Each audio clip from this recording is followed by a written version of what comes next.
The February 19th, 2026 meeting of the Woodbridge Township Board of Education will come to order. Roll call, Mr. Secretary. Mr. Coughlin. Here. Mr. Delapietro. Here. Mr. Mohammed. Here. Ms. Perez. Here. Mr. Trebwasser. Here. And Ms. Bourdain. Here. Mr. Secretary, as required by the Sunshine Law, please read the notice of meetings. Thank you, Madam President. The New Jersey Open Public Meetings Law was enacted to ensure the right of the public to have advance notice of and to attend the meetings of public bodies at which any business affecting their interest is discussed or acted upon. In accordance with the provisions of this Act, the Board of Education has caused notice of this meeting to be published by having the date, time, and place thereof posted as follows. On January 15th, 2026, emailed to the Home News Tribune, the Municipal Clerk's Office, posted in Ross Street School Number 11, and the Board of Education Administration Building, also published on the school district website. Thank you, Mr. Secretary. Dr. Massimino, please introduce our student representative, Lamak Dahuwala, from John F. Kennedy Memorial High School. Thank you, Madam President. Lamak is an extremely intelligent, personable, and motivated student who exemplifies the Mustang spirit at JFK. Ranked 11th in a competitive graduating class with a 3.98 GPA, Lamak is an exceptional student. As early as freshman year, Lamak pursued the most rigorous coursework available, including numerous honors and AP classes. He earned the highest score possible on 7 of his AP exams, one of which, AP Computer Science A, he mastered through independent self-study. Beyond academics, Lamak co-developed Brain Blocks, an interactive website that teaches artificial intelligence concepts, and he serves as a question writer for the Long Island Quiz Bowl Alliance. He is a leader in the JFK community as captain of the academic team, president of the Computer Science Club, and a member of the Wind Ensemble, Robotics Club, FBLA, Key Club, and 2 honor societies, the National Honor Society and the English National Honor Society. As a first-generation American, Lamak always took advantage of every opportunity available to him in order to honor his family's sacrifices and build a meaningful future, a future that he will begin next year as a computer science major. Lamak has already been accepted into many prestigious institutions, and as the decisions roll in, we are all excited to hear and see where he lands and wish him the best of luck as he continues his educational journey. Lamak, thank you for being here with us this evening. It's an absolute honor.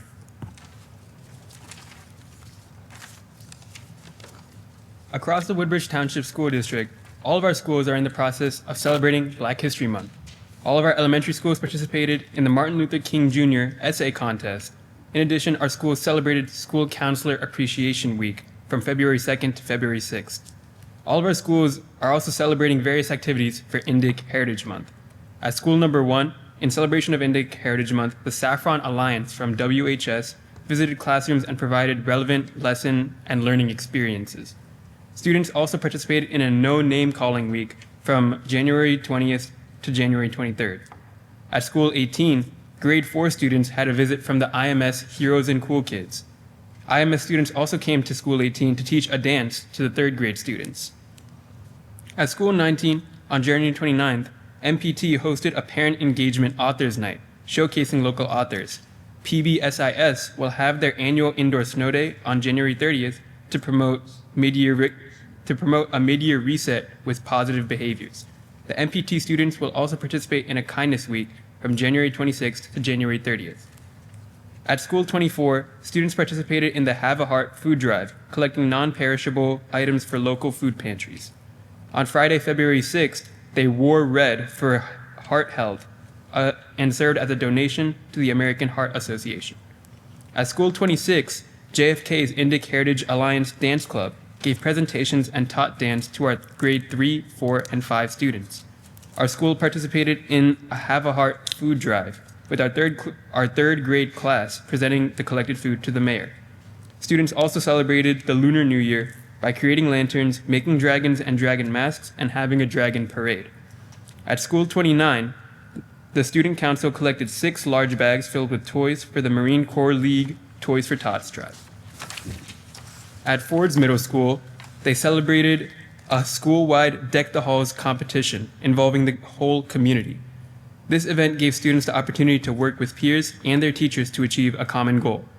Ford's Middle School also had a blue and white basketball fundraiser on Friday, January 30th, raising funds in honor of Elias Stevens to provide a scholarship for 2 high school seniors, one from JFK and one from WHS, who attended Ford's Middle. An iftar potluck is planned for February 23rd, building school and home connections. Celebrating Black History Month, not only did students perform at the annual Black History celebration held at Colonial High School, they also created public service announcements that will be shared each day with the student body. Finally, at JFK, in academics, JFK is proud to announce that 168 students earned AP Scholar with Honor, or AP Scholar with Distinction, based on 2025 AP exam results.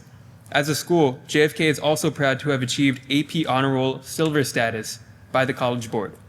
In the arts, on February 2nd, we inducted 32 new members into the Tri-M Music Honor Society. In athletics, on January 5th, senior Grant Lorenzen became the only 10th basketball player in JFK history to score 1,000 points. And finally, 11th grader Kainat Latif was selected as one of the top 3 finalists in the Healthy School Lunch Challenge, a competition open to students across all Pomptonian food service districts in New Jersey. Kainat's blackberry barbecue flatbread pizza and apricot cornbread topped with blackberry compote earned her the opportunity to compete tomorrow in the cooking challenge at Kitchen 71 in Wayne. Congratulations and good luck to Kainat, and congratulations to all our nutrition and diet teachers, Miss Puri, Miss Santana, and Miss De Araujo, who worked with her.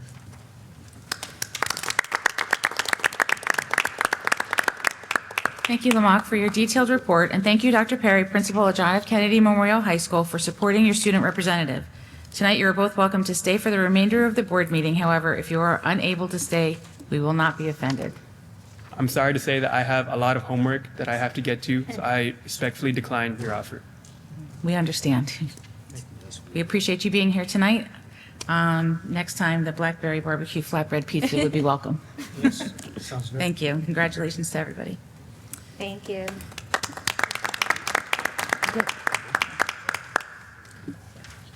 Mr. Treebwasser, please read the closed session statement. Thank you, Madam President. In compliance with the Sunshine Law, the board must go into closed session in order to discuss subjects exempted from the public portion of our meeting. The discussion to be held in closed session will be regarding personnel matters and privacy interests.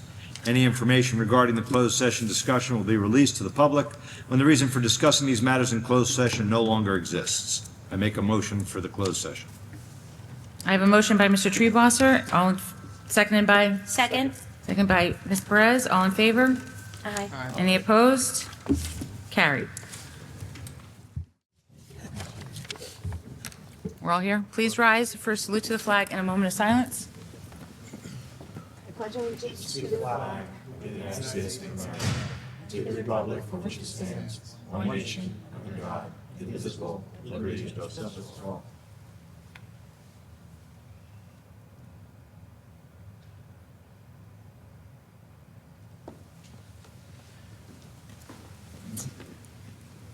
Do I have a motion to reconvene? So motion. Motion by Mr. Treebwasser, second by Mr. Delapietro. All in favor? Aye. Any opposed? Seeing none, carried. Roll call, Mr. Secretary. Mr. Coughlin. Here. Mr. Delapietro. Here. Mr. Lally. Here. Mr. Mohammed. Here. Ms. Perez. Here. Mr. Sedana. Here. Mr. Treebwasser. Here. Ms. Bourdain. Here. Will someone make a motion to approve the minutes of the previous meeting? So motion. Motion by Mr. Delapietro. Do I have a second? Second? Second by Ms. Perez. All in favor? Aye. Any opposed? Seeing none, carried. Mr. Secretary, please state for the record any notice of bids received by the board. Madam President, none were received this time. Thank you, Mr. Secretary. Dr. Massimino, please state for the record the superintendent's reports for the month of January 2026. Thank you, Madam President. I present the board the following reports for the month of January 2026. Student registers and fire drill reports, suspension reports for elementary and secondary schools, bomb threat reports, and reports of the attendance officers. Thank you, Dr. Massimino. The Woodbridge Township Board of Education welcomes and encourages active, productive, and respectful participation by members of the public and seeks to protect the First Amendment rights of those who engage in the exercise of free speech at this Board of Education meeting. Members of the public are requested to express themselves in a civil manner with due respect for the dignity and privacy of those whose legal rights may be impacted. The public is now invited to come speak regarding the agendas being presented this evening. When you come to the microphone, please provide your name and the section of the township in which you reside, along with specific agenda item number you wish to discuss. As per Regulation 1100D, comments must be limited to no more than 5 minutes. No response will be given until you have completed your opportunity to speak. Anybody need to speak on the agendas this evening? Moving on. Superintendent's agenda. Dr. Massimino, do you have any recommendations? Yes, I do, Madam President. I have 38 items to present to the board this evening. Do I have a motion for the? So motion. Okay. Second. Okay. Motion by Mr. Treewasser, second by Mr. Della Pietro. Are there any comments or questions from the board? Roll call, Mr. Secretary. Mr. Coughlin. Yes. Mr. Delapietro. Yes. Mr. Lally. Yes. Mr. Mohammed. Yes. Ms. Perez. Yes. Mr. Sedana. Yes. Mr. Treebwasser. Yes. Ms. Bourdain. Yes. Communication, Policy, and Planning Agenda, Mr. Coughlin. The Communication Policy and Planning Committee, on recommendation of the Superintendent of Schools, presents the following 10 items for recommendation. I move for the adoption of the foregoing. I have a motion by Mr. Coughlin. Do I have a second? Second. Second by Ms. Perez. All in favor? Aye. Sorry. Are there any comments or questions from the board? I'm moving ahead. Roll call, Mr. Wolferman. Mr. Coughlin. Yes. Mr. Delapietro. Yes. Mr. Lally. Yes. Mr. Mohammed. Yes. Ms. Perez. Yes. Mr. Sedana. Yes. Mr. Treebwasser. Yes. Ms. Bourdain. Yes. Curriculum, extracurricular activities, and technology, Mr. Sedana. Thank you, Madam President. The Curriculum, Extracurricular Activities, and Technology Committee, on the recommendation of the Superintendent of Schools and the Assistant Superintendent for Curriculum and Instruction, presents the following 27 items, and I move for the adoption of the foregoing. I have a motion by Mr. Sedana. Do I have a second? Second. Second by Ms. Perez. Are there any comments or questions from the board? Roll call, Mr. Wolferman. Mr. Coughlin. Yes. Mr. Delapietro. Yes. Mr. Lally. Yes. Mr. Mohammed. Yes. Ms. Perez. Yes. Mr. Sedana. Yes. Mr. Treebwasser. Yes. Ms. Bourdain. Yes. Finance and Insurance, Mr. Treebwasser. Yes, Madam President. Finance and Insurance Committee, on recommendation of the Superintendent of Schools and the Business Administrator Board Secretary, presents the following 17 items. I move for the adoption of the foregoing. I have a motion by Mr. Treebwasser. Do I have a second? Second. Second by Mr. Della Pietro. Are there any comments or questions from the board? Roll call, Mr. Secretary. Mr. Coughlin. Yes. Mr. Delapietro. Yes. Mr. Lally. Yes. Mr. Mohammed. Yes. Ms. Perez. Yes. Mr. Sedana. Yes. Mr. Treebwasser. Yes. Ms. Bourdain. Yes. Dining and Transportation, Mr. Mohammed. Madam Secretary, the Dining and Transportation Committee, on recommendation of the Superintendent of Schools and the Business Administrator Board Secretary, presents the following 3 items. I move for the adoption of the foregoing. I have a motion by Mr. Mohammed. Do I have a second? Second. Second by Mr. Coughlin. Sure. Any Second. comments or questions from the board? Roll call, Mr. Wolferman. Mr. Coughlin. Yes. Mr. Delapietro. Yes. Mr. Lally. Yes. Mr. Mohammed. Yes. Ms. Perez. Yes. Mr. Sedana. Yes. Mr. Treebwasser. Yes. Ms. Bourdain. Yes. Personnel, Mr. Della Pietro. Thank you, Madam President. The Personnel Committee, on recommendation of the Superintendent of Schools and the Assistant Superintendent for Human Resources, presents the following 42 items. I move for the adoption of the foregoing. I have a motion by Mr. Della Pietro. Do I have a second? Second. Second by Mr. Coughlin. Are there any comments or questions from the board? Roll call, Mr. Wolferman. Mr. Coughlin. Yes. Mr. Delapietro. Yes. Mr. Lally. Yes. Mr. Mohammed. Yes. Ms. Perez. Yes. Mr. Sedana. Yes. Mr. Treebwasser. Yes. Ms. Bourdain. Yes. Mr. Bush, do you have any recommendations? I do not this time, Madam President. Is there any old business that should be brought to the attention of the board? Is there any new business that should be brought to the attention of the board? We will now open the meeting for public comment. If you wish to say something, please come to the microphone, provide your name and the section of the township in which you reside for the record. Again, members of the public are requested to express themselves in a civil manner with due respect for the dignity and privacy for those whose legal rights may be impacted. Please limit your comments to no more than 5 minutes in accordance with Regulation 1100D. No response will be given until you have fully completed all of your comments, so as to not interrupt your 5 minutes opportunity to speak. Are there any students in the audience this evening that would like to speak?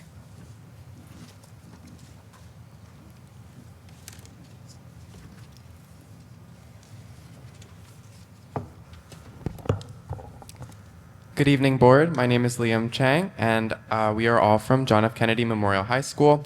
I am sure you guys are familiar with me. I currently serve on the New Jersey FCCLA Executive Board, and today I also brought along our chapter's president and vice president to talk on behalf of our FCCLA chapter. Good evening. Good evening. My name is Sachi Patel, and I serve as the current president of our chapter's FCCLA. Good evening. My name is Vinchika Tangri, and I serve as the Vice President for our chapter. Tonight, we are here to talk about our chapter's success in the past month. For one, this past February 4th, our chapter hosted one of our biggest events and loudest fundraisers, the lip sync battle. We would like to start by thanking you, Madam President, for attending our fundraiser, and we hope you enjoyed it as much as we loved performing in it. It was a lot of fun. This fundraiser is personally one of my favorite initiatives and that we do throughout the year, and it brings the whole school community together. During this event, teachers and students from each grade are competing against each other in a battle of the best lip sync performance. These performances include dancing, storytelling, and much more, and this year was no different. At this event, we raised money to help fund our chapter's bus for the Spring Leadership Conference. Additionally, we fundraised for the We Help Two Socks initiative and our very own initiative supporting birthday funds for sick children in the Ronald McDonald House. We Help Too is an organization that sells fun socks to raise money for different causes. New Jersey's goal is to sell enough socks to build our own clean water well in Rwanda. Starting in January, our chapter purchased 150 pairs of socks and are selling them to our school and community to help fundraise for this amazing cause.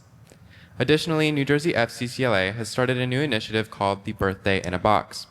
After raising money for the amazing organization of the Ronald McDonald House for years, our chapter has decided to raise money for a very specific cause. We wanted to participate in an initiative that would make sick kids feel a little extra special on their birthday. Many parents and caretakers in the Ronald McDonald House are already using all they have for their child, so a birthday may not come up as a necessary expense, but we know how important birthdays are. We created this initiative to raise money for birthday funds for children of the Ronald McDonald House so that they can have a birthday in a box and celebrate with some cake, decorations, and their family. This initiative has never been done before in the Ronald McDonald House, so we are happy to introduce it. This month has been an amazing and extremely productive one, and the next month is no different. Next month, on the 25th and 26th, is the NJFCCLA's State Leadership Conference. This is a two-day conference that provides us leaders with opportunities to attend innovative workshops to help us level up our skills. These range from a variety of topics, like college portfolio preparation, life skills, leadership skills, job skills, and many more. Members also have the opportunity to take part in a diverse selection of competitive events, such as fashion, culinary arts, entrepreneurship, and nutrition. This entire conference is both an amazing experience and an opportunity to represent our chapter at the state level. I would also like to briefly introduce another initiative that our chapter will be doing next week, which is a book drive for the organization called Books for Taiwan. It is an organization, nonprofit, that aims to collect books to promote literacy amongst underprivileged people in Taiwan. Thank you all so much for your time tonight and for listening.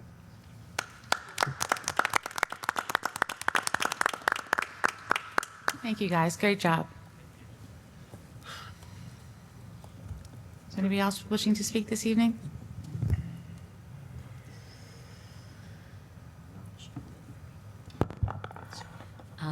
Madam President, thank you, and board members. My name is Gerald Maglio. I'm from the Dolores Turco Foundation, and we protect children from abuse and neglect. I thank you for your service and the opportunity to address you.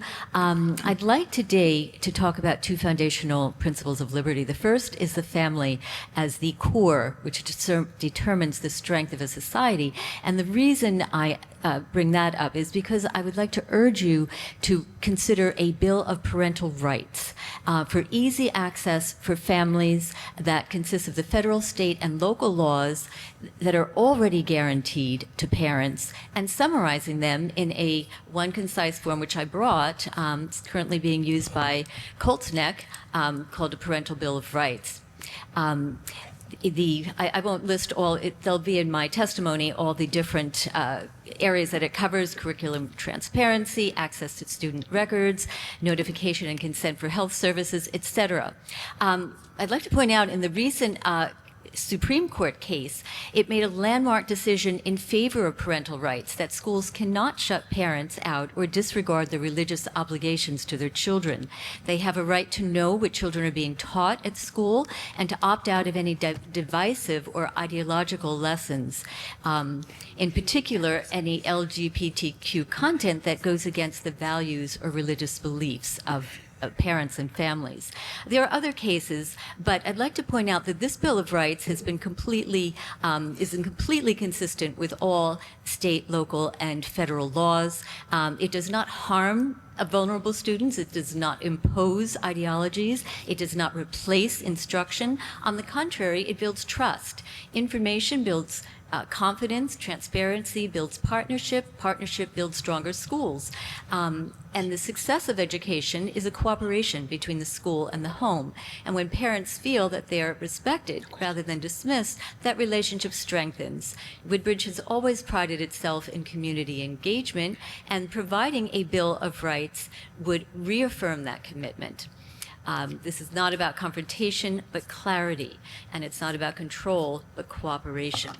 And I'd like to point out two other things. I bring this up in light of the fact that there are some bills in the New Jersey legislature that can create problems for school districts.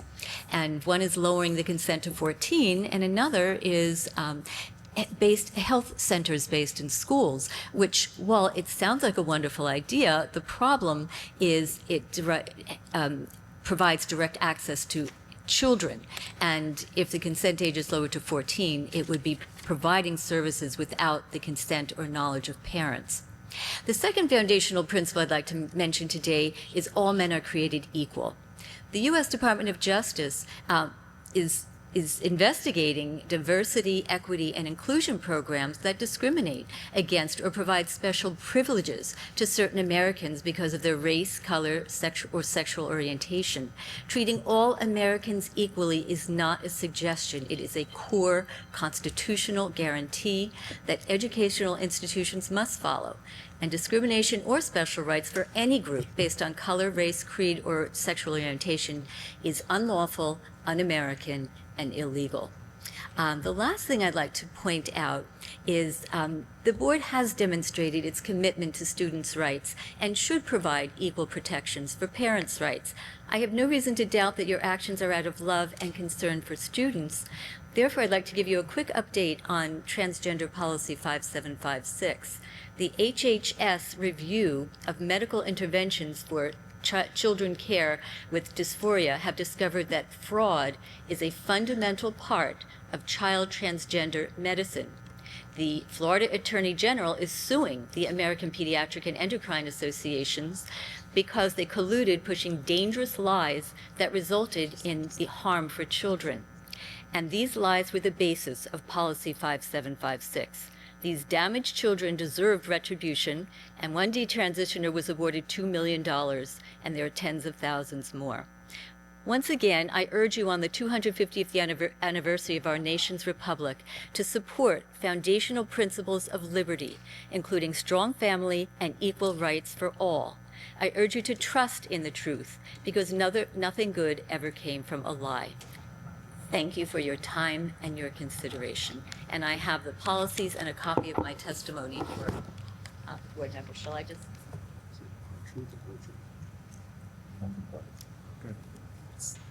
Somebody. Anybody else this evening?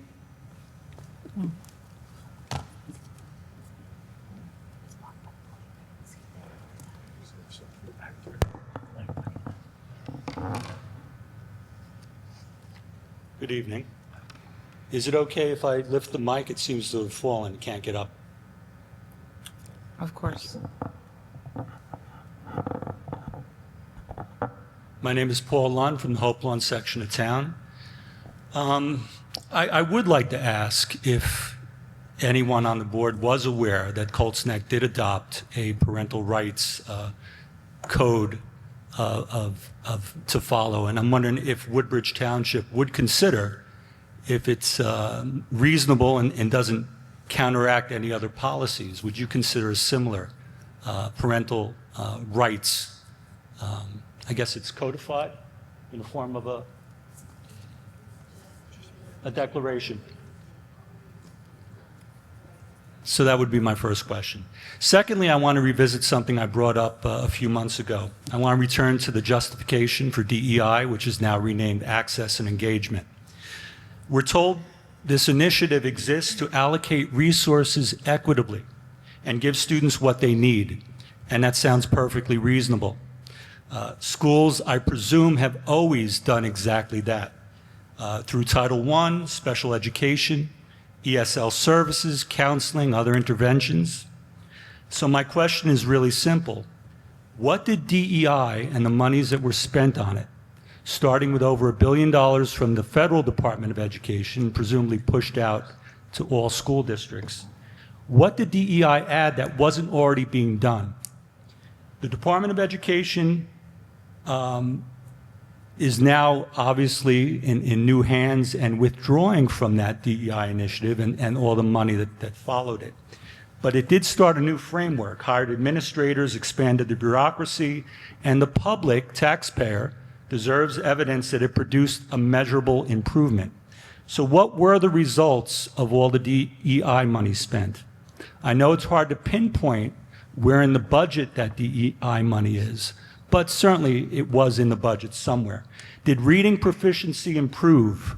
Did math outcomes improve? Did discipline improve? Did graduation readiness improve? National data and state data through the National Association of Educational Commission and Outcomes, the nation's report card. Only about 1/3 of students are proficient in reading and math. International rankings have slipped steadily over the last couple decades. Meanwhile, our district has retained the substance of DEI under a new title. Renaming a program without demonstrating impact does not answer the core question, was it effective? Were the objectives clear from the outset? This is not opposition to supporting students, never was about that. It's a request for accountability, which is sometimes rare in government bodies, but I still think as a taxpayer, we deserve an accounting of how the money was spent and what the impacts were. What changed, what improved, how was success measured? If that evidence cannot be produced, then we must ask whether this initiative represents meaningful support for students or simply an administrative expansion without demonstrated benefit. Fiscal responsibility means funding what works and then proving that it's working.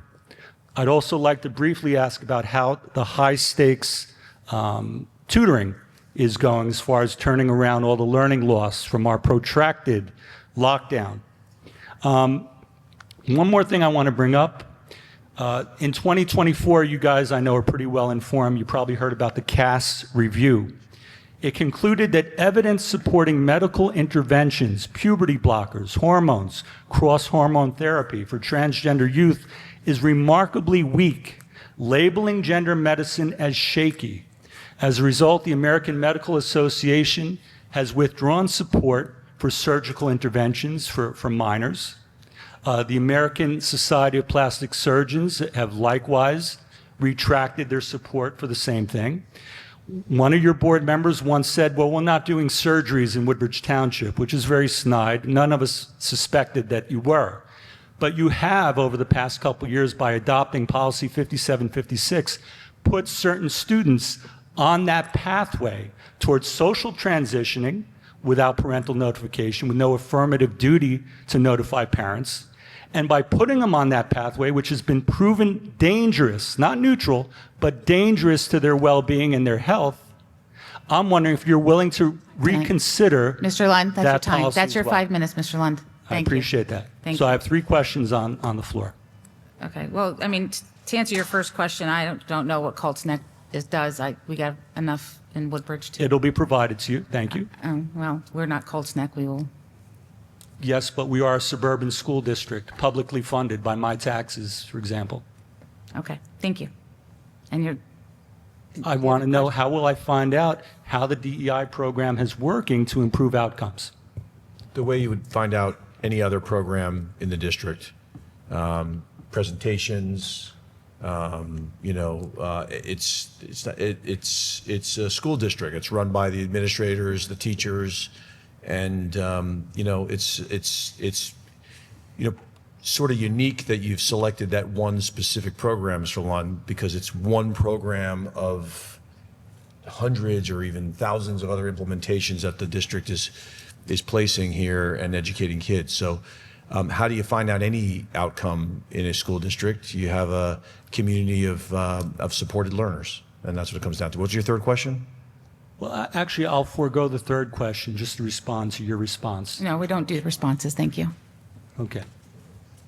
My third question then is how much money, I'll repeat, is budgeted for that one program of many programs, and can we find out? So we know that there's a return on investment. You'd have to make an Oprah request, I think, for the budget. I don't know that unless the superintendent off the top of his head knows the exact amount that's been budgeted towards a specific line item right now. Well, for last year's budget, because this year's budget, because we're working on next year's I budget. mean, do you know any of these numbers off the top of your head? I can't imagine. I mean, I wouldn't be surprised if you did. I wish I did, but I Okay. don't. So you can make an Oprah request certainly through the business office as you would Okay. normally. Okay? Thank you, Mr. Bush. Thank you. Anybody else this evening? Madam President, a couple things. Yeah. Mr. Lund always refers back to policy 5756, and whether he agrees with it or not, it's certainly his right to speak out against it. However, if he's a teacher, which I believe he has agreed to uphold the policies of the districts that he works in. And if that policy is in the district that he works in, my only question, and I'm not looking for an answer, is you will support the policies of your district, so that means you're going to support policy 5756 if it's in the district that you work in. The other thing I find interesting is you're always insinuating that we're doing something to push children towards gender-affirming surgeries or medications or other things. That is not what we do. That has never been what we do. That'll never be what we do. We allow children to grow and develop on their own. You imply that we deliberately hold things from parents. That is not the case either. It is our intent always, and I believe the administration can speak to it, that if there is a circumstance where a child is fearful for their well-being, they will still do everything possible to try and initiate conversation between that child and their parent. They are not trying to hide things or put things under the carpet so that nobody's aware of them. All we tried to do, at least from my opinion as a board member, is to try and provide the best education for our kids. Now, to speak about whether DEI does good or bad, I don't see where anything is bad about offering any child equity and providing diversity to all the students that go to our district. And if it means that, the difference between equity and equality, just in case nobody really knows the difference, equality would be you go to Giant Stadium and there's a men's room and a ladies' room. Equity would be there's 3 ladies' rooms and 1 men's room because the women may take longer or more women are using the restroom than the men. Regardless, equity is a valuable part in our society and has always been. And just because they put a name and named it under one group so that we can do a better job than we may have done in the past, doesn't make it this terrible, terrible thing. And it's just like the word woke has become this awful, awful word, and all it means is having empathy and understanding. So I just wanted to clarify those things. I'm sorry to take up your time, Madam President. Mr. Vice President, you are fine. Thank you for that explanation. Anybody else? I just want to wish the folks in the district and the community at large a belated Happy Lunar New Year, Ramadan Mubarak, and then a happy Lent season. That's it, Madam President. Thank you, Mr. Lawley. It means a lot. And I would just like to remind all juniors and seniors that the prom dress extravaganza, meaning the prom dress student giveaway, is happening on March 18th, and I believe it's at 5 o'clock at Woodbridge High School. That does fall under the Student Access and Engagement department that we have, and Mr. Ali has done a great job the last few years of helping us arrange dresses that come in new. We have dresses that people donate. It's a wonderful evening available to all juniors and seniors of the district. There's transportation provided from each school. Come with your friends, your whoever you want to bring. It's a great night, March 18th. And with that,